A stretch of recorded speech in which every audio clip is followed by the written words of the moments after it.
Today we're going to talk about confidence intervals for the difference of two independent means. And that's pretty important that they're for independent means, because later we're going to go to non-independent or paired means. Okay, so far we've been talking about how to find confidence intervals and do hypothesis testing for one mean. But now we're going to talk about what that means for how we go about doing that for two means. And we're going to talk about what two means means. Then we're going to talk a little bit about new notation, and then we're going to talk about sampling distribution of the difference between two means. And I'm just going to shorten this. This is just me. This is not like official or anything, as S-DOD, because it's really long to say sampling distribution of the difference between two means, but that's really what I mean.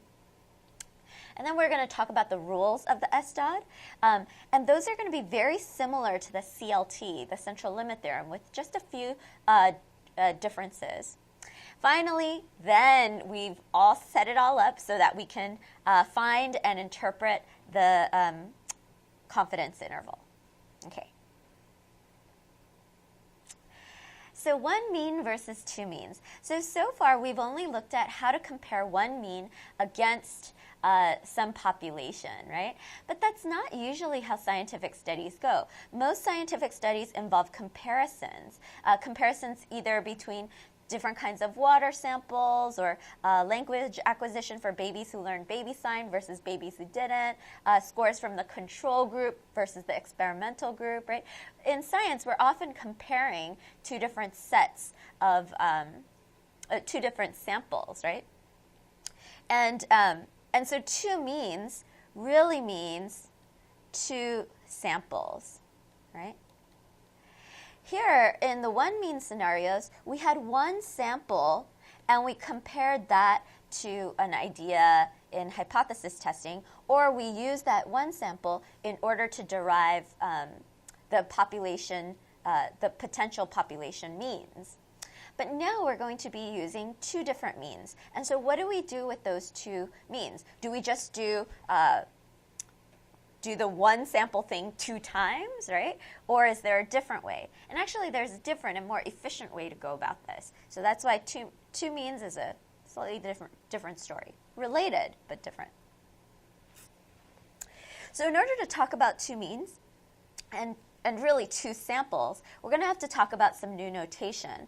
So one set, I mean, this is totally arbitrary that we use x and y. You could use j and k or m and n or whatever you want, right? But x and y is sort of a generic, those are generic variables that we use. But feel free to use your favorite letters.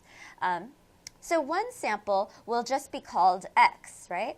And all of its members in the sample will be x sub 1, x sub 2, x sub 3. So when we say x sub I, we're really talking about all of these little guys, right?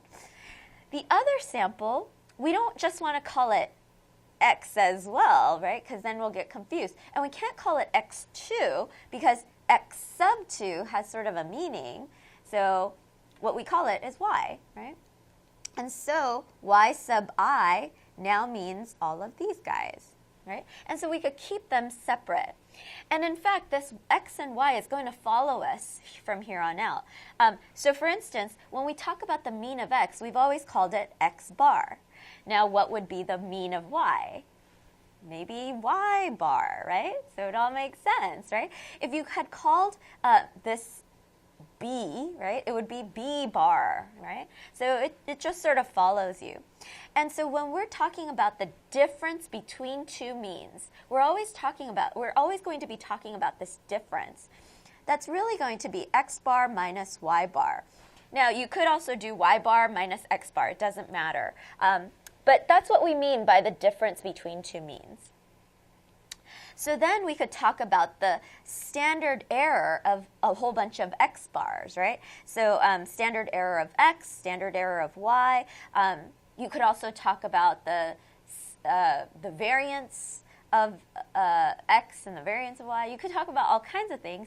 They need something to denote that they're a little different, right? So the standard error of x, right? sort of spells sex, right? Another way you could write it is that we're not just talking about standard error. When we say standard error, you need to keep in mind, if we double click on it, that really means the standard deviation of a whole bunch of means, right? So standard deviation of a whole bunch of x bars, right? And so sometimes we don't have sigma, right? So we can't get this value. So we might have to estimate sigma from s, right? That's little s right there. And that would be s sub x bar. And so if we wanted to know how to get this, that would just be s sub x, right? Because now notice that that's different from this one. This is the standard error. This is the actual standard deviation of your sample divided by the square root of n, but not just n, the n of your sample, x. Right? So in this way, we could perfectly denote that we're talking about the standard error of the x, the standard deviation of the x, and the n of x, right? And you could do the same thing with y. The standard error of y, if you had sigma, you could just call it sigma sub y bar, right? Because it's the standard deviation of a whole bunch of y bars. Or if you didn't have sigma, you could estimate sigma, right? And so use s sub y bar. And instead of just getting the standard deviation of x, we would get the standard deviation of y and divide that by the square root of n sub y, right? So it makes everything a little bit more complicated because now we have to write sub x and sub y after everything. But it's not really that hard, though, because the formulas, if you look, remain almost exactly the same, right? The only thing that's different now is that we just add a little pointer to say, oh, we're talking about the standard deviation of our x sample or our standard deviation of the y sample, right? And so even though this looks a little more complicated, deep down at the heart of this structure, it's still the standard error equals standard deviation of the sample divided by the square root of n. That's really all it is.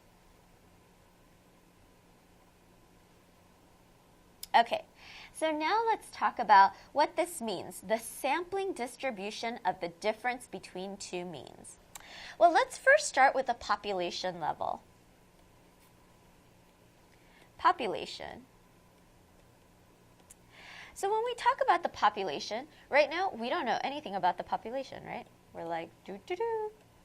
We don't know if it's normal. We don't know if it's uniform.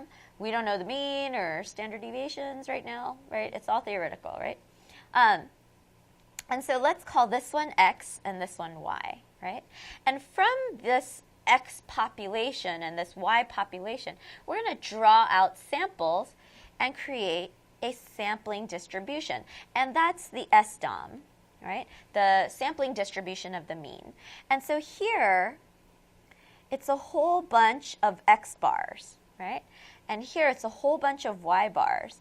And thanks to the central limit theorem, if we have, a big enough n and all that stuff, then we know that we could assume normality, right? And so here, we know a little bit more than we know about the population. And we know that in the SDOM, the standard error, I'll write S from here on out. Let me write it a little bigger. I'll write S from here on out because from here on out, we're basically going to assume sort of like real-life examples where we don't have the population standard deviation. Almost the only time you get that is like in problems given to you in statistics textbooks. So we'll call it S sub x bar. And that's going to be the standard deviation of x, right, over the square root of n sub x, right? So we know those things. And we also know the standard error of y bar, standard error of y, and that's going to be the standard deviation of y divided by the square root of n sub y. be careful that you don't write S sub y again, because that wouldn't make sense, that that the standard error would equal the standard error over, something else, right? So that wouldn't quite make sense. So you want to make sure that you keep this as special and different, because standard error really is talking about an entirely different idea than standard deviation. Okay. So now that we have two SDOMs, if we had just decided to do this, then you wouldn't need to know anything new about creating a confidence interval of two means. You would just create two separate confidence intervals, right? Like, consider that X bar, consider that Y bar, construct a 95% confidence interval for both of these guys, right? You're done, right? But actually, what we really want is not a sampling distribution of two means and really get two sampling distributions. We would like one sampling distribution of the difference between two means, right? And that's what I'm going to call the SDOD. So here's what you have to imagine. In order to get the SDOM, what we had to do is go to the population and draw out samples of size n and plot the means, right? And do that millions and millions of times, right? So that's what we had to do here. We also had to do that here. We went to the entire population of Y, pulled out samples until, and plotted the means until we got this distribution of means. Now imagine this. Imagine pulling out a mean from here and pulling out a mean from here randomly, and then finding the difference of those means, and then plotting that difference down here and doing that over and over and over and over and over again. You would start to get a distribution excuse me, of the difference of these two means. So you would get a distribution of a whole bunch of X bar minus Y bar, right? That would be what this distribution looks like.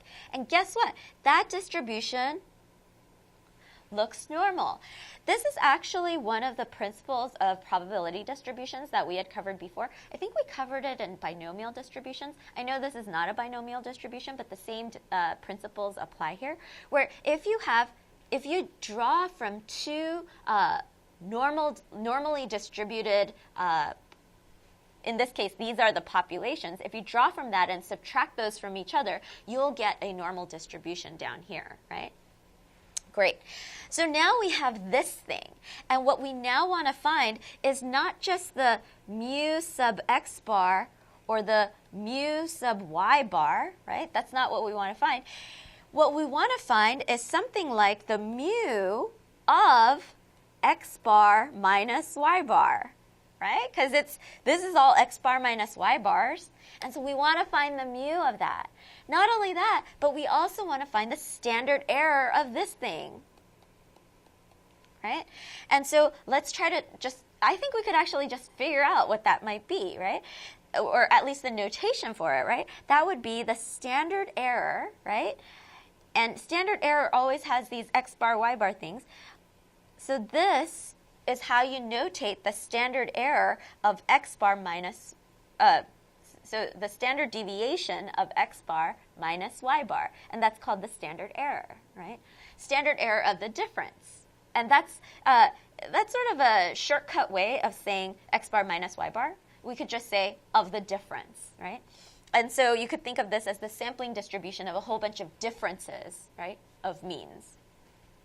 Okay, and in order to find this again draws back on probability principles, but actually, let's go to variance first, right? So if we talk about the variance of this distribution, that's actually going to be the variance of x bar plus the variance of y bar. And if you go back to your probability principles, you'll see why, right? And so from this, we could actually figure out standard error by square rooting both sides, right? And so really, we're just building on all the things we've learned so far. We know populations. We know how to do the SDOM. So now we're going to use two SDOMs in order to create a sampling distribution of differences. Okay.